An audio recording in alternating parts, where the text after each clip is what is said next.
foi assim, foi aquela alegria por ser um time gigante do Brasil e chegar naquele time montando só craque, só cara reconhecido, ou cada um no seu país, né, porque tinha os estrangeiros. E para mim foi maravilhoso o reconhecimento, assim, né? Mas em relação à adaptação foi bem tranquilo, porque a maioria deles, como o elenco era muito, né, muito novo, e a maioria deles, ou a gente tinha jogado contra na base, ou a gente tinha jogado junto na seleção, né? Que, tipo assim, meus companheiros na seleção sub-17, o Carlos Alberto, Marcelo Matos, Marcelo Goleiro, tinha uma turma toda ali que a gente tinha jogado na seleção. O Rosinei, na base, ele tinha morado em São Januário, então tinha o Betão, a gente tinha jogado, já tinha contra algumas vezes na base. A gente, querendo ou não, a gente já tinha um contato. E o Mascherano, a gente tinha jogado assim umas 4 vezes contra na base. E o Sul-Americano, que nós somos campeões de 2001 em Arequipa, no Peru, foi contra eles, foi contra a Argentina. Aí a Argentina era Tevez, era Mascherano, era Zabaleta. Era Zabaleta, era Tevez, Mascherano, Zabaleta. O ataque era Tevez e Max Lopes. Esse que jogou no... Acho que o ano passado, se não me engano. Esse ano retrasado. Retrasado. Então não teve, claro, todo mundo se conhecia, então a adaptação assim foi tranquila, a recepção foi muito... Muito se falava, acho que nessa época aí, que tinha uns probleminhas de vaidade ali no Corinthians, por conta de ser muito estrela, né? E só a gente, assim, também de temperamento, né? O Carlos Alberto, temperamento meio explosivo, Roger Flores, Nilmar talvez fosse mais tranquilo, Tevez, muita gente ali boa, né? Falava-se muito que o Corinthians tinha esse probleminha de vaidade, assim. Tu sentia isso também, Wesley, na tua época ou não?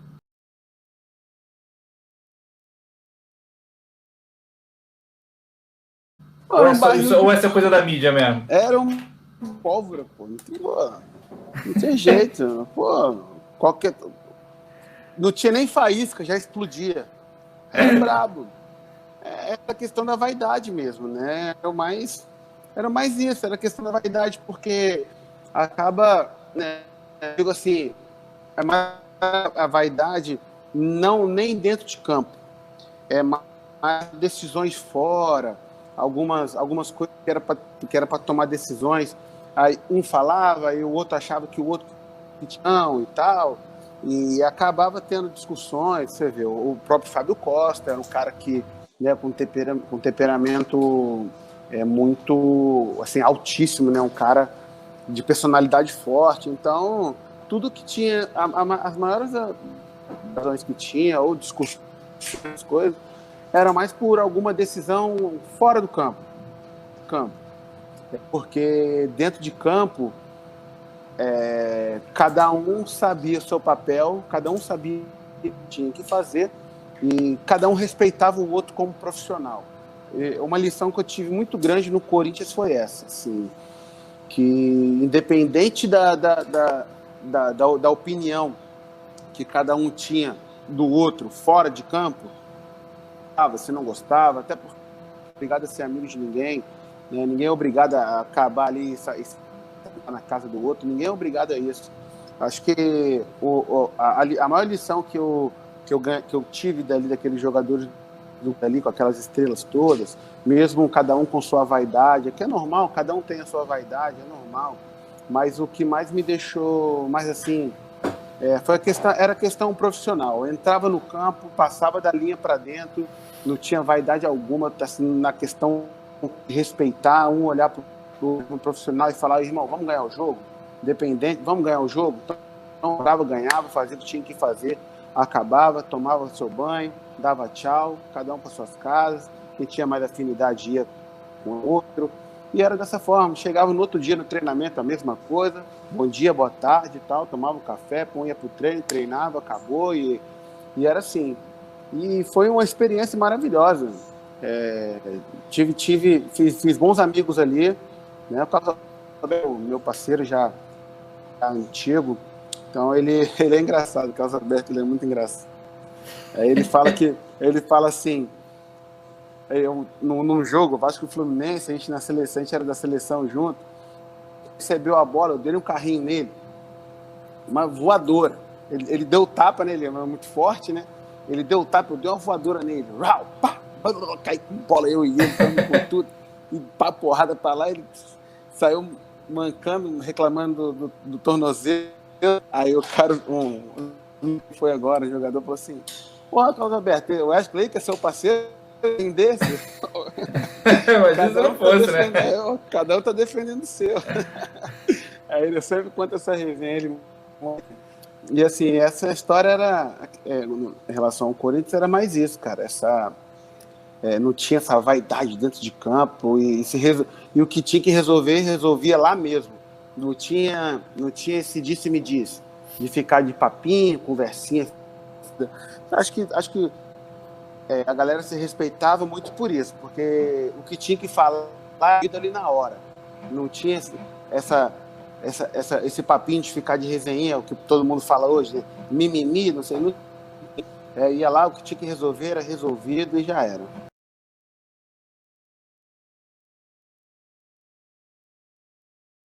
Não, eu digo assim, é questão de arrependimento, né? Às vezes, são decisões, né? Se hoje, se eu tivesse a oportunidade, igual eu estava no Vasco, eu não teria saído. Teria saído com 19 anos. Independente se tivesse sido para Israel ou se tivesse sido para algum outro clube de menor expressão na Europa, até porque na mesma época teve uma também de dois times, Lille da França, do Grasshopper da Suíça e o Maccabi Haifa. Então na verdade, a gente quando está jogando, a gente não sabe ao certo, naquela época, né, ao certo tudo que chega para o clube, né? O clube acaba filtrando, às vezes o clube ele vai mais pelo próprio interesse dele naquele momento, né? Por mais que o que mais ele precisa, que querendo ou não, é vender o atleta e fazer a grana, né? Mas decisões, a decisão que eu não tomaria hoje, não digo nem questão de rendimento, porque acabou sendo uma experiência. Mas a questão de decisão hoje, se fosse hoje, eu não teria saído do Vasco assim até meus, sei lá, até completar meu contrato. Eu tinha um contrato de 5 anos, 18, 19, 20, 21, 22, 23, até os 23 anos. Eu tentaria completar o meu contrato, independente se eu tivesse mantendo a regularidade jogando como titular ou não.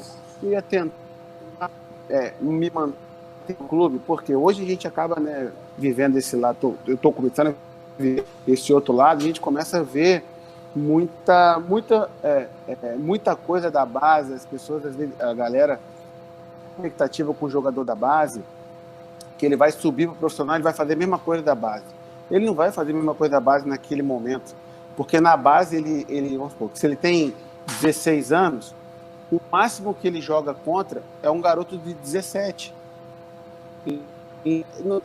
E a pressão no profissional, tirando os fora de série, esses caras que vai lá e resolve, tirando os fora de série, a maioria não faz a mesma coisa, não consegue no início fazer a mesma coisa que fez, porque ele tem que criar maturidade no profissional, porque no profissional ele com 18 anos ele vai jogar com um cara com o adversário de 22, 25, 35, 30. 32, 33, 30. Então, completamente diferente em relação a esse de jogo. Isso conta muito. Então, acho que a decisão que eu não tomaria era sair.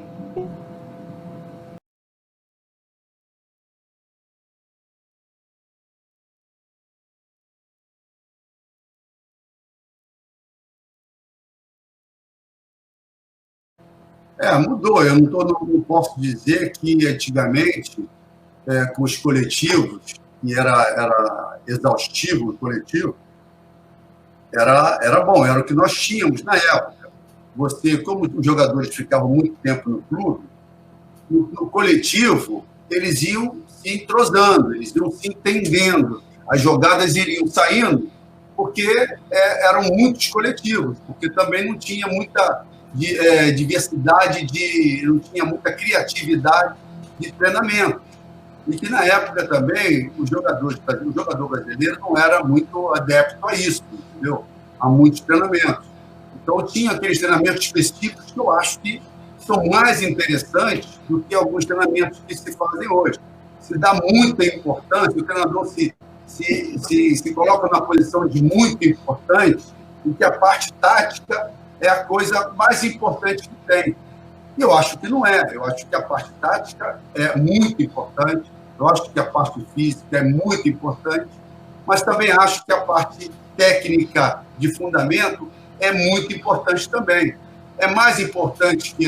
Não, eu acho que todas têm a sua importância e você tem que saber dividir isso da maneira homogênea, justamente para que o jogador possa, durante o jogo, conseguir colocar em prática tudo aquilo que ele precisa para o jogo de futebol. Não adianta você correr muito e você, na hora do gol, que acontece muito, você não está habilitado, você não está treinado para fazer o gol. E o que acontece? Se você não faz o gol, não adianta, você vai ter que correr muito mais. E correndo muito mais, você vai perder o jogo do mesmo jeito. Entendeu? Eu estou agora como diretor técnico do Tombense, você colocou aí embaixo justamente isso. E hoje em dia existe uma máxima que o jogador tem que correr de 10 a 12 quilômetros por jogo. Isso aí eu tenho visto aqui que realmente isso acontece. Mas não necessariamente você tem que correr. Numa equipe entrosada, numa equipe sincronizada, você não precisa necessariamente correr 12 quilômetros. Você pode estar preparado para correr 12 quilômetros, mas você não necessariamente tem que correr 12 quilômetros. E a gente vê que muitos preparadores e muitos treinadores, depois do jogo, vão observar quanto correu. Se não correu, é porque alguma coisa aconteceu, não necessariamente isso. Nós perdemos um jogo aqui no Campeonato Mineiro, nós estamos em segundo lugar, o Campeonato parou, como todo mundo sabe, nós estamos em segundo lugar. Nós perdemos, a única partida que nós perdemos, jogamos muito mal. Não vem agora ao caso dizer o motivo, porque a gente nem entendeu qual foi o motivo.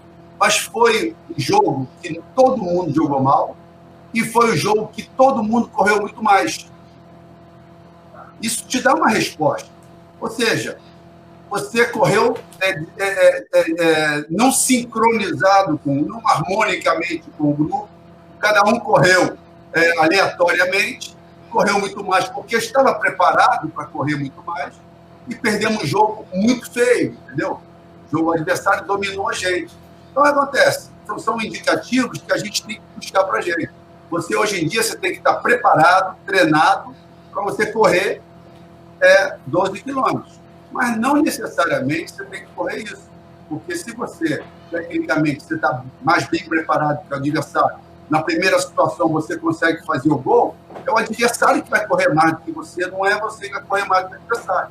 Mas quando você não consegue fazer o gol, o adversário não consegue fazer o gol, aí você vai ter que correr muito mais e o adversário vai correr também. E no final, todos vão correr de 12 quilômetros e o que vai estar muito satisfeito, apesar de ter perdido ou empatado ou não, que o mais satisfeito do contexto é o preparador físico que fez o trabalho dele. Mas não está muito preocupado com o contexto, não está muito preocupado se o time perdeu, se o time ganhou, se o time taticamente está bem, se o cara bateu falta, se o cara se machucou. Ele quer saber o seguinte, que está escrito lá que correu 12 quilômetros, então o meu trabalho foi feito. E eu não vejo dessa maneira.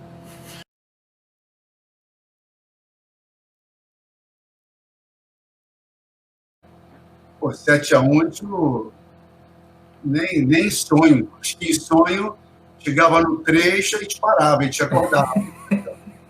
Mas são coisas que a gente não tem como explicar, mas a gente pode ter uma ideia, né?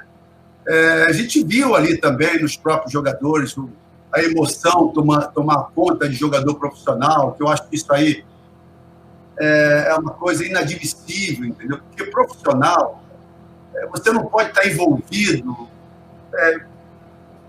com o que está em torno daquilo, entendeu? Você é profissional daquilo ali. Você está ali para jogar o seu jogo. Aí vem o hino nacional, aí tu chora daqui, aí você vê todo mundo cantando. Você tem que estar fora disso aí, você tem que estar alheio para tudo isso aí. Por isso que você é convocado para uma seleção brasileira. Quando você é convocado, é porque você tem todos os quesitos, né, os requisitos para que você esteja lá, para que você não se abale em certas situações.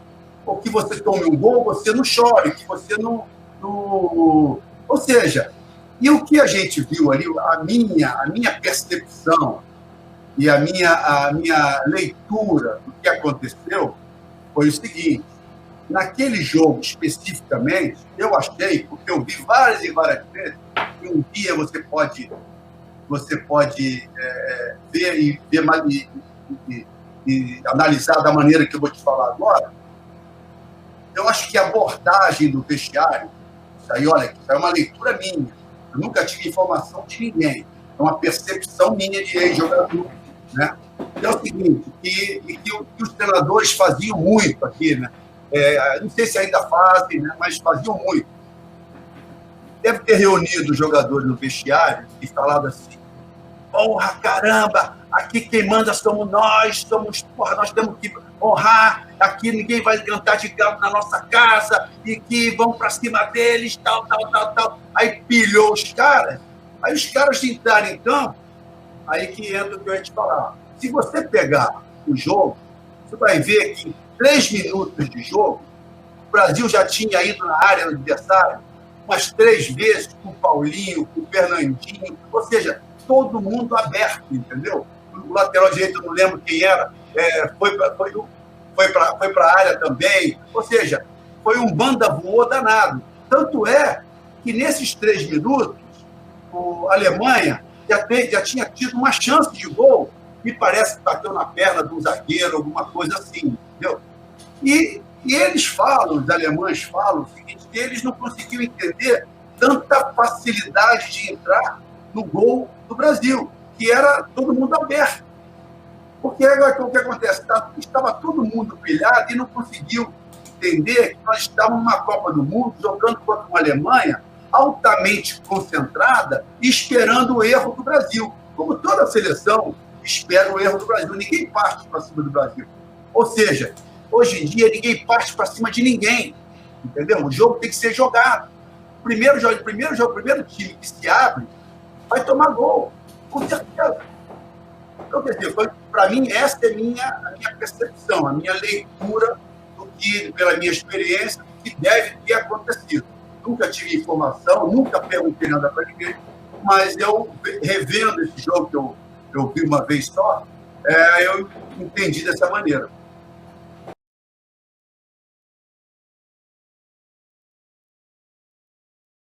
Rapaz, você falou uma coisa que eu até pensei ontem, né, nisso, né, fazendo uma live. Mas eu acho que pelo meu distanciamento, né, isso logicamente muita culpa minha, né, do Fluminense, eu acredito que tenha perdido um pouco o time disso. E também na época não tinha, ainda mais o Fluminense, que foi sempre um clube tradicional, né, de aqueles presidentes que eram beneméritos, essas coisas todas. Não sei se hoje ainda existe ser benemérito, né, essas coisas. Eu achava que era muito distante que um jogador ou ex-jogador pudesse vir, no Fluminense especificamente falando, pudesse vir a ser um presidente ou um vice-presidente, né? Apesar de eu achar que teria totais condições para isso. Mas eu nunca me aproximei politicamente, nunca me aproximei dos grupos, que é necessário isso, né? Você se aproximar e entender um pouco da política do clube. Eu sempre fui um pouco contrário a isso aí. Agora, eu também um pouco de distanciamento por minha vontade mesmo, eu acho que eu poderia ter ajudado muito o clube tecnicamente falando, com experiência de Europa, gerenciar, ou coordenador técnico, ou outra situação qualquer dentro do clube, porque eu, bem ou mal, eu cheguei no Fluminense com 13 anos de idade, saí em 82, já tinha 27 anos, 28 anos, passei por todas as categorias, tenho a honra e o orgulho de ter escolhido pelo maior treinador de base da época do Brasil e do Fluminense, com certeza, ter sido eleito, escolhido como o melhor jogador passado numa base do Fluminense, entendeu? E ter feito, e ter encarnado tão bem o espírito do tricolor, o espírito de seriedade, de credibilidade, de raça, de técnica, né? De confiança da torcida. Eu acredito que isso tudo o Fluminense poderia ter aproveitado um pouco mais. Mas eu posso dizer também que eu não fui o culpado disso tudo. Não sei se agora, nesse momento, com milhões de situações, a gente ainda teria condições de resgatar isso, né? Mas, sem dúvida nenhuma, acho que seria muito bacana isso. Mas eu penso, sim, que devo continuar no futebol, uma coisa que eu gosto muito, sei fazer, entendo, né? Ou continuar aqui ou dar outros voos, se por acaso não puder continuar aqui.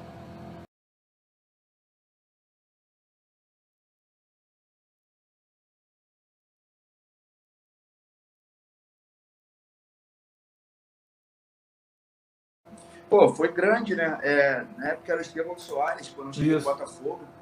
O problema do nosso time ali é que tava muita gente chegando no Botafogo, né?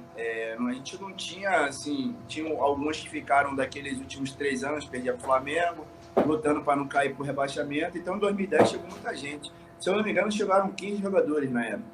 E o complicado era o seguinte, a gente tinha que mostrar pro que veio, né? E aí, no terceiro, no quarto jogo da temporada, a gente já estava perdendo 6-0 pro Vasco. Então, é lógico que o torcedor não ia aceitar o time que estava ali, queria que trocasse todo mundo. E, pô, aquilo ali, pô, pra gente, pelo menos, pra eu dormir depois daquele jogo ali, demorou uns 3 dias para dormir direito. Pô, o Dodô passava pela gente e fazia gols do jeito que ele queria. Aquele ali foi o dia dos caras. Não tinha jeito. Assim, a gente também teve um jogador expulso com 20 minutos, também é uma coisa que, pô, mudou a gente muito, fala assim, vai jogar a culpa no cara que foi expulso, vai tomar de 6, não. Mas, pô, os caras estavam... É um dia que os caras estão tudo dando certo, pô, e a gente com um a menos ainda, aí complica muito. Então, o Joel chegou com uma mentalidade diferente do Estevão. Pô, o Estevão era um grande treinador também. Só que é o que eu tô te falando, simplificar. O Joel tinha muito uma coisa. O lateral chegou ali perto da área, cruza. O atacante está lá esperando. Alguém pode errar, a gente vai fazer um gol. Não tinha aquele negócio de... O que eu vejo... Vamos sair jogando por aqui, vamos dar 10 toques aqui, ver o jogo pro outro lado, não sei o que, não. O dele era o simples. O zagueiro jogava lá, o Louco Abreu era alto. A gente lá da frente jogava o Louco Abreu, que era bom de bola aérea, ele discorava para alguém, pro Herrera pegar, para bater em alguém e ver se faz o gol. E assim foi o nosso ano de 2010. A gente foi campeão, chegamos no final do Brasileiro, na última rodada brigando para a Libertadores. Pode falar o que for do Joel, mas ele faz simples e acaba dando certo.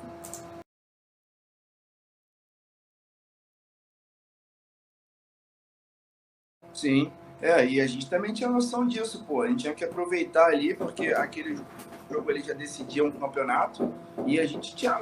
Cara, isso aí, pô, quem não falar isso, a verdade, até, sei lá, não sei o que pensa. É claro que quando a gente vai jogar com um time que tem vários jogadores importantes, que vem com uma sequência boa, você entra bem, né? Pô, a gente tem que aproveitar um momento do cara que ele tá mal e a gente matar o jogo, acabou. E esse era o nosso pensamento. Hoje o campeonato acaba aqui, hoje é aqui. A gente não tava nem pensando no jogo seguinte, a gente tinha convicção que a gente tinha que acabar ali. Até porque a gente respeitava muito a equipe do Flamengo, né?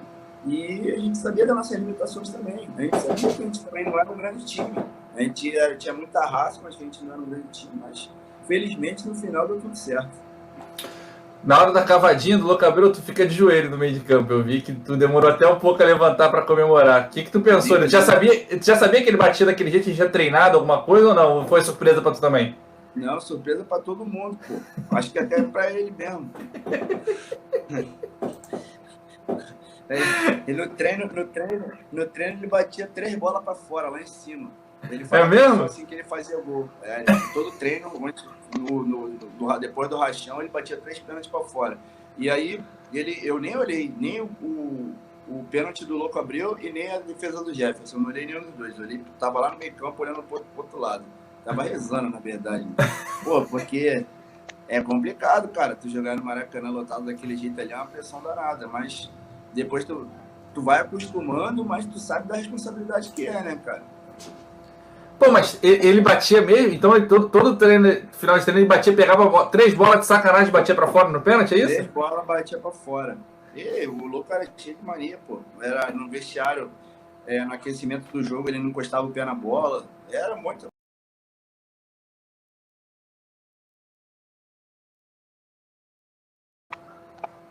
O Sidorf, ele era muito de conversar com a molecada, né? Ele gostava muito de conversar com Dória, com Cidinho e tal. Tipo assim, ele tinha muita mania, claro. A gente tem que respeitar, né, cara? Cada um tem um jeito, mas o cara tava chegando naquele momento, queria implantar as ideias dele. Às vezes também a gente também não concordava com tudo. Na época, o nosso treinador era o Oswaldo de Oliveira, que também não tem papo na língua, o que ele tiver que falar, ele fala, né? Assim, pela referência do cara, que o cara ganhou tudo, a gente, pô, fica feliz também de ter jogado com ele, mas tem coisas que a gente também não aceita, né? Na época, eram coisas bobas, básicas, mas que ao longo do ano vai ficando pesado e tal, né? Ele tinha um problema muito sério que ele não gostava de ver vídeo, né? Ele gostava muito de ver vídeo e o Oswaldo passava muito vídeo. E aí, uma das maiores coisas assim, que acontecia que ele não queria ver o vídeo, o Oswaldo, não, tem que ver o vídeo e tal. Mas todo mundo faz isso. De repente, lá na Europa, o pessoal não faz com tanta frequência, mas aqui fazia.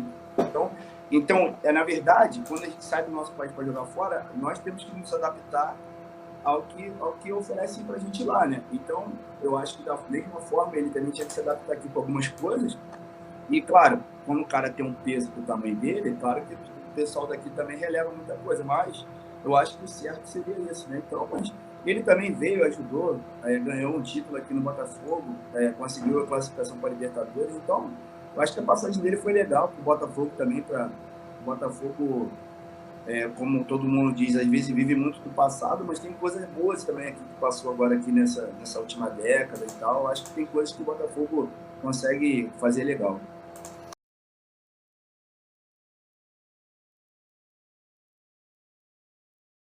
São Paulo, 2014. Nós fomos vice-campeão do Brasileiro. Não sei como é que a gente não foi campeão, cara, naquele ano, porque a gente estava muito bem. Eu acho que o que atrapalhou um pouco a gente foi as lesões que teve, né? A maioria dos jogadores tiveram alguma lesão que demorou um pouco de tempo para se recuperar. E também muita viagem, que na época a gente estava jogando, tipo, 3 jogos por semana, sequência. Era sul-americana, voltava, jogava brasileiro. Então foi uma coisa que complicou. Foi até o ano que o Kaká tava, 2014, tava o Kaká, tava o Pato, o Fabiano, Timaço. o Allan Kardec. Pô, nosso time era muito bom, pô. Era muito bom. E nós fomos vice-campeão brasileiro. Esse time, eu acho que foi posso ter certeza, assim, no papel foi o melhor time que tinha, era o mais completo. Só que, infelizmente, a gente não conseguiu ser campeão.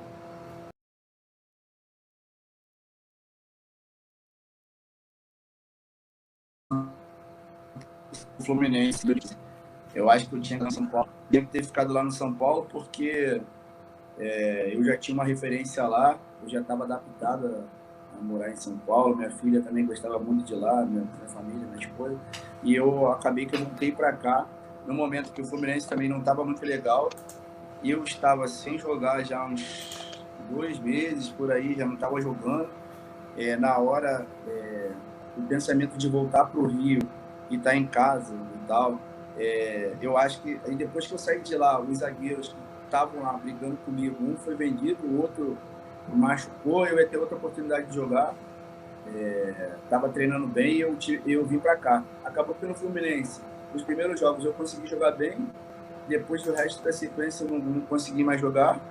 E fiquei 6 meses. Meu contrato aqui era de 2 anos, eu fiquei 6 meses e eles quiseram receber o contrato comigo. Pô, tipo assim, eu fui um cara da base, fui um cara que referência lá pro título, essas coisas, então eu fiquei um pouco magoado pela maneira que eu saí, né? Assim, eu acho que, pô, ninguém pensou nessa fase que eu tava sem jogar, readaptar o clube, essas coisas todas, né? E acabou que eu saí como, assim, pô, fui lá e não acontecia nada. Isso aí, pra mim, eu fico até hoje pensando, se eu ficasse mais esses 6 meses que faltavam no São Paulo, de repente eu poderia ter renovado lá e ter dado mais continuidade lá. Porque é sempre assim, né? Nunca vai estar sempre em alta. Mas às vezes a gente baixa, mas daqui a pouco a gente volta lá em cima de novo.